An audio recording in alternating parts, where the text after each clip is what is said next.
Okay, we will continue on with our press conferences. Next up, driver returning to the seat of the number 55 Aaron's 60th anniversary Dream Machine Toyota for Michael Waltrip Racing. Great to have him back, Brian Vickers.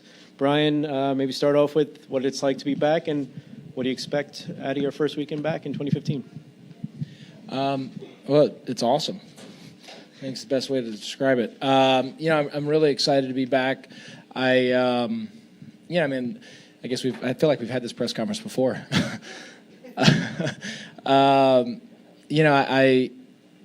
There's certainly times where I wasn't sure if I was ever going to be back, and and then you kind of deal with those emotions, and then all of a sudden you're back, and then you have to deal with those emotions, and I couldn't be more thrilled about it. I think, and to a large extent, a month ago, I was as curious as probably some of you were as to how I would feel, Friday morning. And, I can tell you I couldn't be happier. I'm just so – I was talking to someone on the way in, and, they asked kind of what, my emotions were going into this. And I kind of look at it like a win-win. If we go out there and do well, that's great. And even if we don't, just being able to get back in a race car again and go 200 is incredible. No matter what the outcome, I'm happy to be here and happy to be back in a car again and get a chance to do something I love. And I'm an optimist. I think we're going to go out there and do well. And really proud of what this Aaron's Dream Machine team has done so far. This year with Michael and Brett and the gains we've made through the off season and the gains that Toyota's made through the off season, and hopefully that we can put it all together here this weekend in Vegas and come out here with a good finish.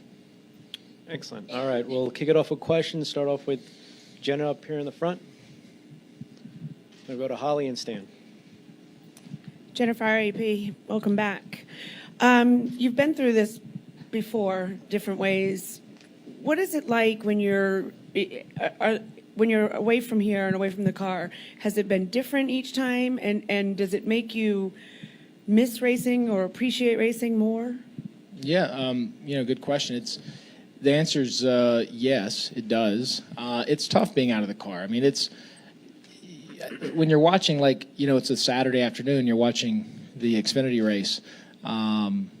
It's a race you're not necessarily supposed to be in, and as a race fan, you just enjoy it. You just enjoy watching, a sport you love. But when it's a race in a car that you feel like you're supposed to be in with your name on the door, it's tough. It's really tough, and there's a lot of emotions, a lot of challenging emotions, kind of to deal with that. I've been at the track the last 2 weekends with the team, kind of supporting them and being on the box and being on the spotter stand and being in the tower and just kind of moving around and trying to learn and just pick up little things that could be beneficial in the car. But I can tell you it's the last place I wanted to be. I was here. Not here. I was in Atlanta last weekend. For the team and to be a part of it and try to learn something. But I was really there for them because I didn't want to be there. I just don't even want to watch it, But I think that having light at the end of the tunnel always kind of changes that. Knowing, okay, you're going to be back in the car in Vegas definitely helps that. Whereas if it was like this kind of outgoing question mark, it's probably even more difficult. Holly, and then Stan. Holly Kane, NASCAR.com. 2 questions, and welcome back. What is it like, the conversation with your doctors after this happens? Are you already kind of in mode of, okay, I have to get out of the car, I have to give it a break, I have to recover, but are you already thinking, okay, let's get the wheels going on this, when I can be back? And do your doctors kind of expect that out of you now? And secondly, on a very philosophic note, do you feel like your attitude is maybe a bit different from other people's because of what you had to go through medically, and the will and the perseverance and the optimism that you have, you really do, to make it and to keep going? Going to the first question, both good questions. When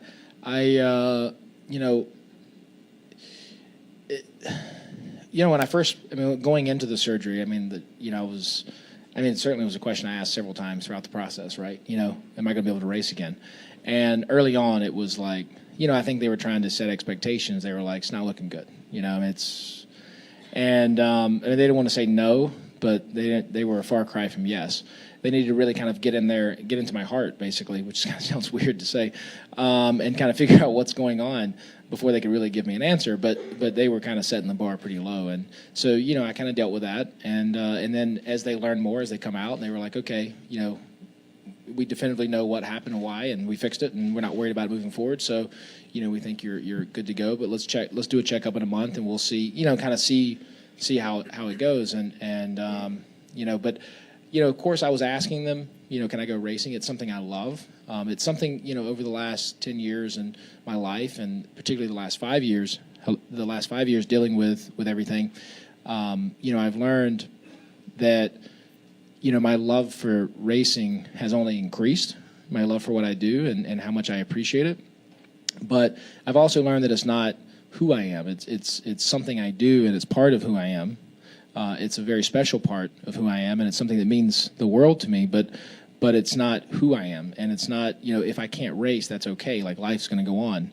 And I think from that perspective, yes, I ask the doctors, can I go race? And I want to go race. But if they say no, I'm not going to fight them. If they say, listen, we don't think it's safe, I'm not going to fight them on it.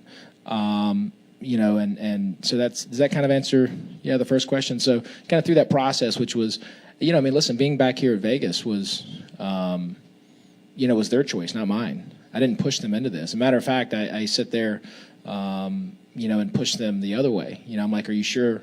I mean, I can wait till Phoenix. I can wait till, I'm totally fine waiting longer if you want. And they're like, no, listen, you're totally good. You'll be fine. Don't worry about it. And I called him again this week. I'm like, are you sure you don't want me to come in for a checkup? I'm like, I'm leaving tomorrow. Are you sure? And he's like, listen, he's like, the least concerned person in this whole conversation is me. If you want to come in tomorrow, by all means, you're welcome to come in and we can sit down and chat. But I'm just telling you, you're fine. And I was like, okay. So, in the sense of did I want to go racing, and did I request that and tell them I wanted it? Yeah, of course. It's what I love. But I didn't push them into a decision. It was really their decision, and I was going to stick to that. The second question is my perspective, and I'm trying to think back to rephrase briefly one more time. It's okay. I think I got. Your attitude, your perspective is a little bit different than Yeah. most of your competitors because of what you've had to overcome Yeah. multiple times in your Yeah, of course. optimism and your. So, I think a perspective is anytime you have to fight for something, and anytime it's taken away from you. I mean, it's kind of like a kid with a toy, right? You take the toy away, they just want the toy more. How many times have you pulled a toy away from a kid? And we're just big kids, especially boys, right? We never grow up. And I see now a lot of females nodding.